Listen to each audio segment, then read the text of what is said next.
Class 6 सामाजिक विज्ञान अध्याय 10 आधारभूत लोकतंत्र भाग 1 शासन। राजाना धर्मगुप्तार धर्मो रक्षति रक्षिति। शासक धर्म की रक्षा करता है। जो धर्म की रक्षा करते हैं उन्हें धर्म उसकी रक्षा करता है। महाभारत से लिया गया है। न्याय के बिना शांति नहीं, समानता के बिना न्याय नहीं, विकास के बिना समानता नहीं, संस्कृति और लोगों की पहचान और सम्मान के बिना लोकतंत्र नहीं। रिगोबर्टा मेंचू द्वारा लिखा गया। महत्वपूर्ण प्रश्न, शासन का अर्थ क्या है? हमें सरकार की आवश्यकता क्यों होती है? लोकतंत्र का अर्थ क्या है? यह क्यों महत्वपूर्ण है?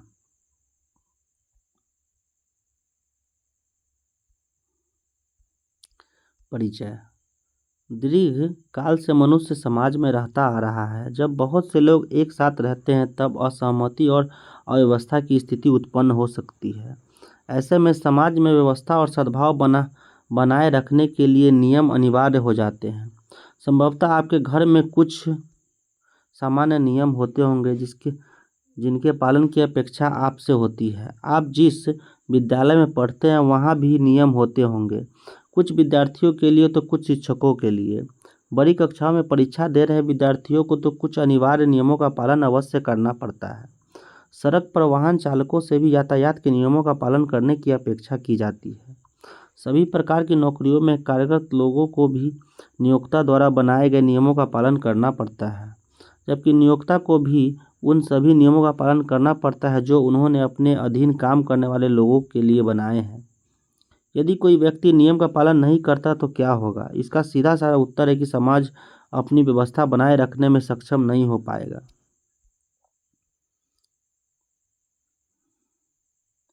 नियमों पर हमारी चर्चा से आप इसे कैसे जोड़कर देखते हैं? आपके विद्यालय में कौन कौन से नियम हैं? उन्हें किसने बनाए हैं? नियमों को किसने बनाया और क्यों बनाया? उन्हें किस प्रकार से बनाया गया? ये कुछ ऐसे प्रश्न हैं जिसके बारे में हम इस अध्याय में पढ़ेंगे। निर्णयों को लेने की प्रक्रिया नियमों के विभिन्न समूहों से सामाजिक जीवन को व्यवस्थित करना और उनका पालन सुनिश्चित करना और शासन कहलाता है। सरकार उन व्यक्तियों के समूहों या तंत्रों को कहते हैं जो नियम बनाते हैं और इन नियमों का अनुपालन सुनिश्चित करते हैं। कुछ अधिक महत्वपूर्ण नियमों को कानून कहा जाता है। इसका तात्पर्य यह है कदापि नहीं है कि जो नियम और कानून एक बार बन गए वे सदा के लिए बन गए। जिस प्रकार घर पर आप अपने माता पिता के साथ किसी विशेष नियम के बारे में चर्चा कर सकते हैं, अतः विद्यार्थी संघ विद्यालय या विश्वविद्यालय प्रबंधन के नियमों में बदलाव के लिए कह सकते हैं, उसी प्रकार समाज को संचालित करने वाले कानूनों और नियमों में नागरिक भी अपनी बात रख सकते हैं। हम जानेंगे कि ऐसा किस प्रकार होता है।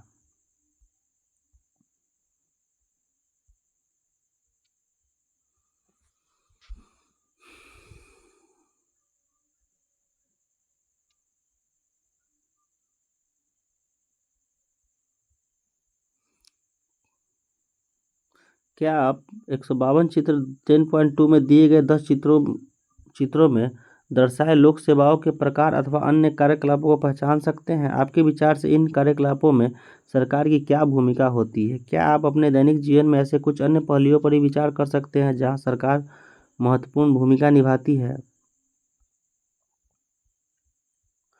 सरकार के 3 अंग। विश्व भर में समाज जिस प्रकार से कार्य करता है उसे डिजिटल तकनीकी परिवर्तित कर रही है। भारत में 30 वर्ष से पहले जिन लोगों को अपने से दूर बैठे संबंधियों को पैसे भेजने होते थे वे डाकघर की पंक्ति में लगकर फॉर्म भरकर मनी ऑर्डर भिजवाते थे, अथवा यदि उन्हें किसी व्यवसाय के लिए भुगतान करना होता तो पहले बैंक की पंक्ति में लगकर डिमांड ड्राफ्ट बनवाते और फिर उसे डाक द्वारा भिजवाते थे। आपने शायद इन शब्दों मनी ऑर्डर या डिमांड ड्राफ्ट को कभी न सुना हो, क्योंकि आज हमारे पास तुरंत पैसे भेजने के लिए डिजिटल संसाधन भी उपलब्ध है। डिजिटल तकनीकी ने विशेष प्रकार के अपराधियों को भी जन्म दिया है जो अपने स्थान पर बैठे बैठे डिजिटल माध्यम से लोगों की धनराशि चुराने के तरीके ढूंढते हैं। ऐसी आपराधिक गतिविधियां जिनसे साइबर क्राइम कहते हैं को रोकने के लिए अनेक सरकारों ने नए कानून बनाए हैं। ऐसे कुछ साइबर अपराधी जिन्होंने अपनी तकनीकी दक्षता का उपयोग समाज की भलाई के बजाय भोली भाली जनता को श्रम से कमाए हुए धन को लूटने के लिए किया है, को गिरफ्तार भी किया गया है एवं न्यायालय द्वारा उन्हें दोषी ठहराया गया। सामान्यतः उन्हें आर्थिक दंड के साथ जेल की सजा भी दी जाती है। इस उदाहरण से हम देख सकते हैं कि किस प्रकार सरकार के तीनों अंग अथवा शाखाएं एक साथ कार्य करती है। विधायिका वह अंग है जो नए कानून बनाती है और कभी कभी पुराने कानूनों में संशोधन तथा वर्तमान कानूनों को निरस्त भी करती है। यह कार्य जनता के प्रतिनिधियों की सभा द्वारा किया जाता है। भारतीय शासन प्रणाली का हम आगे अवलोकन करेंगे। कार्यपालिका वह अंग है जो कानूनों को लागू करती है। इसके अंतर्गत राष्ट्र राज्य के प्रमुख, राष्ट्रपति, प्रधानमंत्री और मुख्यमंत्री, मंत्रीगण और ऐसे अभिकरण एजेंसी आते हैं जिसका दायित्व कानून को लागू करवाना होता है। यहाँ दिए गए उदाहरण में साइबर पुलिस ऐसी ही एजेंसी है। न्यायपालिका न्यायालयों की प्रणाली है जो इस बात का निर्णय करती है कि क्या किसी ने कानून तोड़ा है और यदि तोड़ा है तो उस पर क्या कार्रवाई की जाए या फिर यदि आवश्यक हो तो उसे दंड दिया जाए। कभी कभी यह इस बात की भी जांच करती है कि क्या कार्यपालिका द्वारा लिया गया कोई निर्णय ठीक है या नहीं, अथवा विधायिका द्वारा पारित किया गया कोई कानून भली भांति परखा गया है और सभी के हित में है या नहीं। आइए पता लगाएं ऊपर दिए गए साइबर अपराधियों के मामले में सरकार ने तीन अंग किस प्रकार कार्य करते हैं वर्णन कीजिए। वे हस्तक्षेप कैसे करते हैं।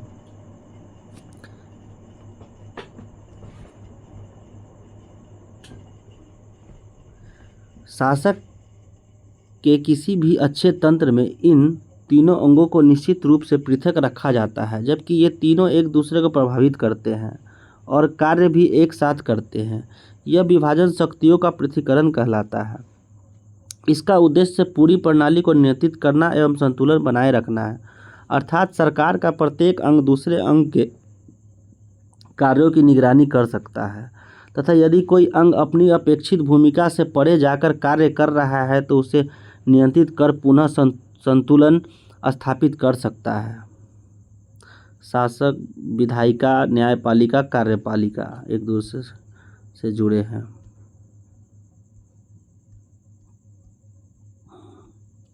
आइए पता लगाएं कक्षा की एक गतिविधि के रूप में क्या आप किसी ऐसी स्थिति की कल्पना कर सकते हैं जहां शासक के तीनों अंगों की शक्तियां किसी एक ही समूह में नियंत्रण में आ जाए। ऐसे में किस प्रकार की अव्यवस्था उत्पन्न होगी। क्या आप वास्तविक जीवन में सुनी हुई किसी ऐसी परिस्थिति का वर्णन कर सकते हैं। सरकार के 3 स्तर।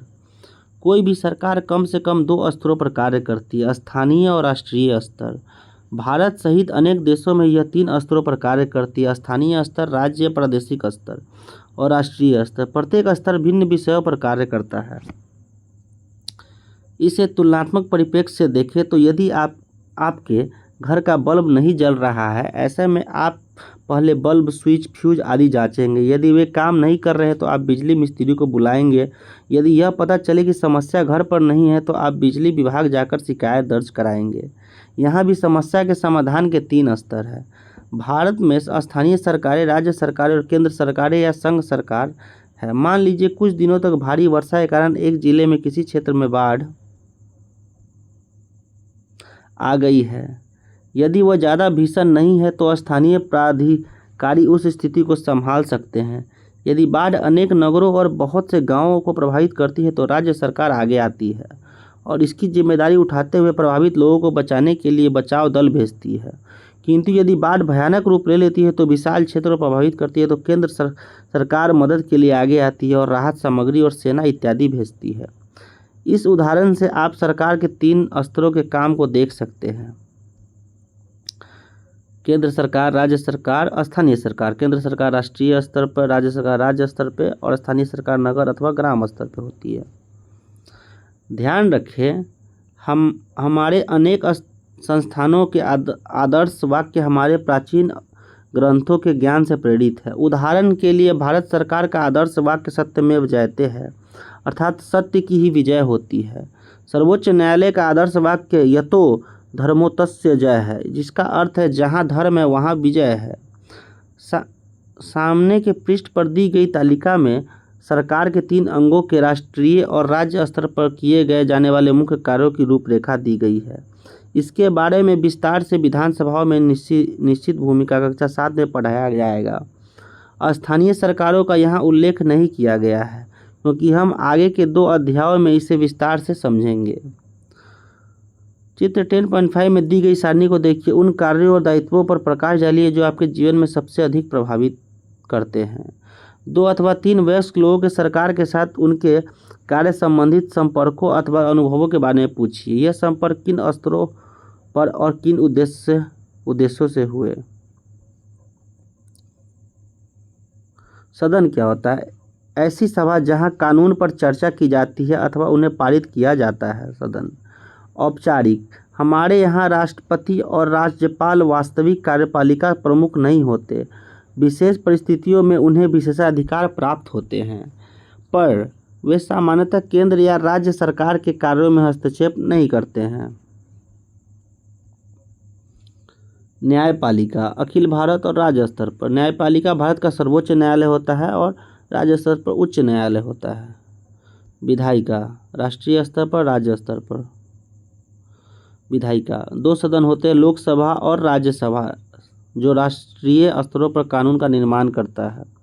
राज्य का एक विधानमंडल अथवा विधानसभा। ध्यान रहे कि अधिकांशतः राज्यों में विधानसभा होती है, जबकि कुछ राज्यों में विधानसभा के साथ साथ एक विधान परिषद भी होता है। कार्यपालिका। संघ सरकार और राज्य सरकार। कार्यपालिका भारत के राष्ट्रपति, औपचारिक प्रमुख, तीनों सशस्त्र सेनाओं के सर्वोच्च कमांडर द्वारा संचालित प्रधानमंत्री कार्यपालिका के प्रमुख होते हैं।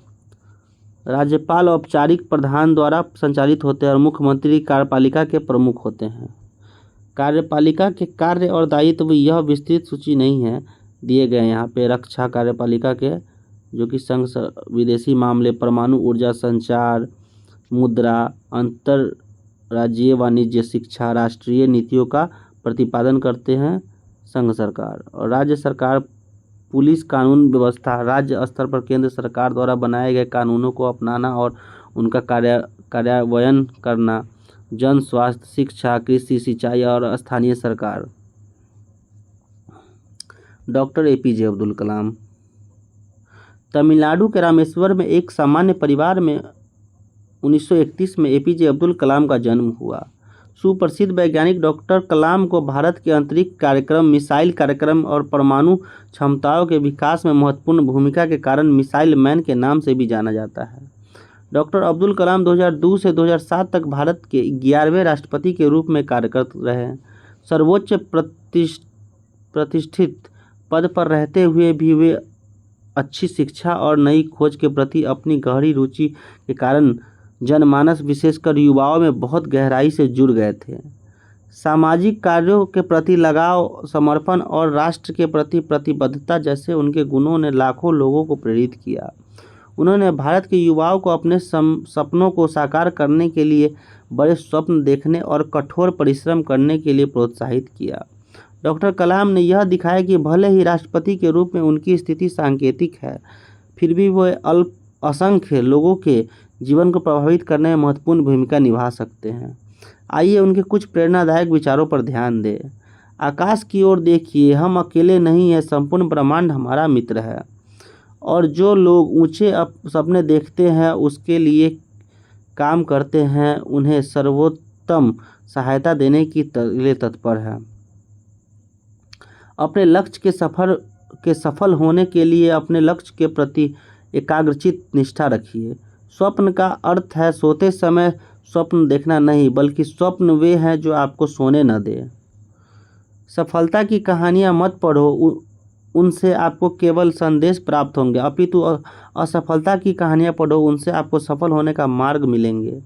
यदि 4 बातों का अध्ययन रखें तो बड़ा लक्ष्य रखना, ज्ञान हासिल करना, कठिन परिश्रम करना और सतत प्रयास करना, तो कुछ भी प्राप्त किया जा सकता है। लोकतंत्र। आपने देखा होगा कि हमने इससे पहले जनप्रतिनिधि की बात की थी। विश्व के अधिकांश लोगों ने शासन प्रणाली की नींव के रूप में लोकतंत्र को अपनाया। इसका अंग्रेजी शब्द डेमोक्रेसी है, जो ग्रीक भाषा के 2 शब्द डेमोस अर्थात लोग होता है और क्रेटोस अर्थात शासन प्रणाली या तंत्र या शक्ति से बना है। अर्थात डेमोक्रेसी का शाब्दिक अर्थ हुआ लोक शासन या गणतंत्र, लोगों का शासन। परंतु क्या सभी लोग एक साथ शासन कर सकते हैं? स्पष्ट है, यह संभव नहीं है। मान लीजिए कि आपकी कक्षा की किसी समस्या को विद्यालय के प्रधानाचार्य के ध्यान में लाना है, जैसे कि आपकी कक्षा में कोई समस्या है अथवा विद्यालय के बुनियादी ढांचे में कोई समस्या है, अथवा संभवतः आप अपने क्षेत्र भ्रमण फील्ड ट्रिप की किसी तिथि को प्रस्तावित करना चाहते हैं। इस तिथि में क्या पूरी कक्षा प्रधानाचार्य के पास जाएगी? स्पष्ट है कि यह व्यवहारिक नहीं होगा। बहुत से विद्यालय में पूरी कक्षा मिलकर कक्षा के मॉनिटर या कक्षा के प्रतिनिधि का चयन करती है। यदि कोई मॉनिटर नहीं भी है तो भी किसी विशेष कार्य के लिए किसी एक प्रतिनिधि का चयन किया जा सकता है और उस प्रतिनिधि को प्रधानाचार्य के पास भेजा जा सकता है। यदि सिद्धांत राज्य और राष्ट्रीय स्तर पर भी लागू होता है, चुनावों के माध्यम से जनता अपने प्रतिनिधियों का वोट देकर चयन करती है, जो संबंधित सभा के चयनित सदस्य होते हैं। उन्हें प्राय राज्य के स्तर पर विधायक या राष्ट्र के स्तर पर सांसद कहा जाता है। ये सभी चयनित सदस्य विधानसभा, लोकसभा में कानूनों पर चर्चा करते हैं, समस्याओं और समाधानों पर विचार विमर्श करते हैं। मतभेद की स्थिति में एक दूसरे से संवाद और तर्क वितर्क द्वारा समस्याओं का हल करने का प्रयास करते हैं।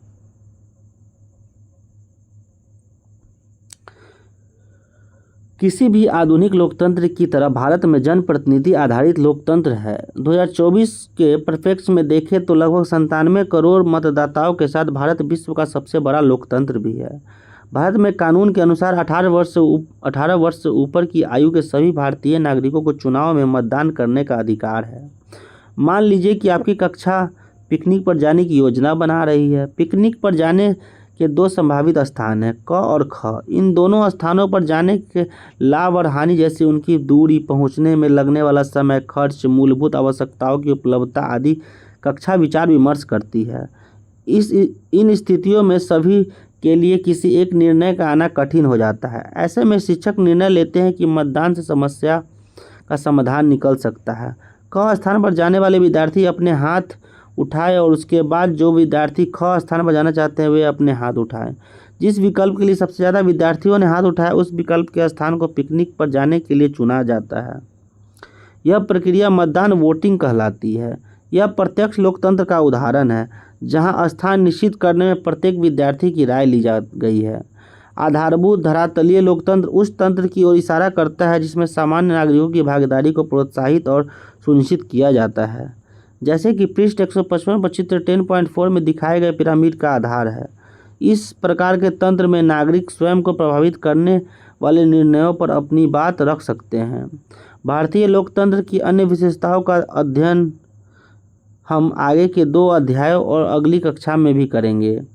आगे बढ़ने से पहले, सरकार और शासन के बीच कोई भी देश नहीं चल सकता। आधुनिक सरकार के 3 अंग हैं, विधायिका, कार्यपालिका और न्यायपालिका, जिन्हें एक साथ कार्य करने की आवश्यकता होती है।